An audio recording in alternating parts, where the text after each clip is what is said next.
Bienvenue dans cette vidéo sur le tri des déchets électroniques à Genève. Elle vous est présentée par Anne et Marc de la Volley Yoshi dans le cadre du Master MALT, Master of Science in Learning and Teaching Technology. Pendant ces quelques secondes, de très nombreux déchets électroniques ont été générés dans le monde. Plus exactement, 10 000 kg de déchets, soit 1400 kg par seconde, soit la masse d'une voiture.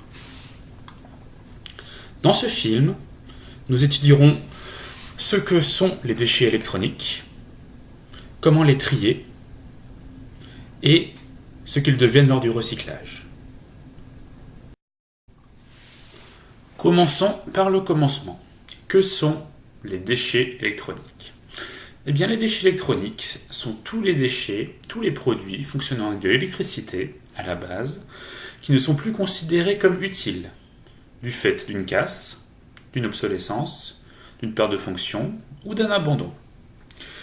Compte tenu de leur composition très particulière, riche en produits nocifs, PCB, plomb et métaux lourds entre autres, on ne peut pas les enfouir et on doit absolument les traiter dans des usines chimiques spécialisées dans le recyclage des déchets, ce qui coûte au passage assez cher.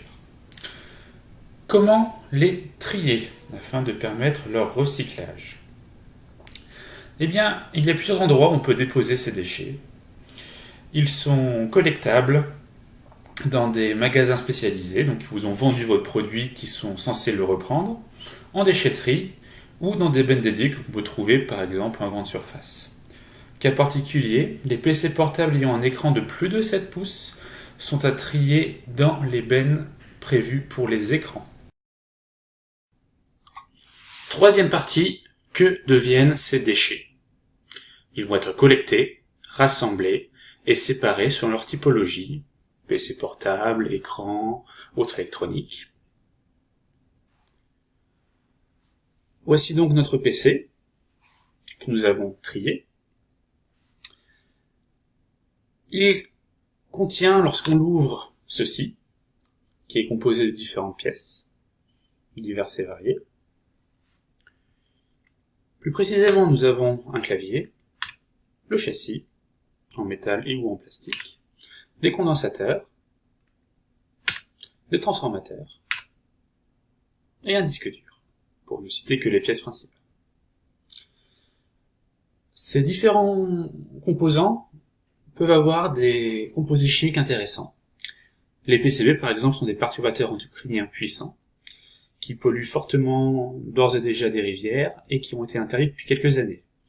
On en trouve notamment dans des vieux PC, dans les condensateurs, transformateurs. Ils doivent être traités dans une usine spécialisée en chimie, afin d'être éliminés sans polluer encore plus notre environnement. Le plastique, du clavier ou du châssis, peut être réutilisé. On le sépare, on le compound, c'est-à-dire qu'on le transforme en petits granulés, et ces granulés peuvent être utilisés pour refaire d'autres pièces en plastique, un autre PC, ou éventuellement des pulls. Le métal peut être trié comme le métal que vous pouvez trouver chez vous, et pourrait être réutilisé pour créer par exemple des canettes.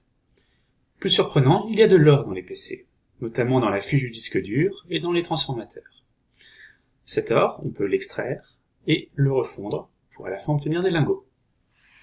Ce qui fait que notre PC, lorsqu'on ne le jette pas dans la nature, on en retire de l'or, du métal et du plastique. De quoi recréer de nouvelles matières et de créer de nouveaux objets. En bref, nous avons vu 3 points essentiels.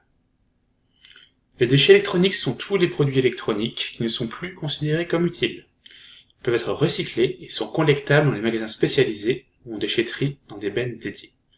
Après tri des différents types de déchets, les polluants seront éliminés et de nouveaux objets pourront être créés. Pour aller plus loin, nous vous invitons à consulter ces sites. Merci de votre attention.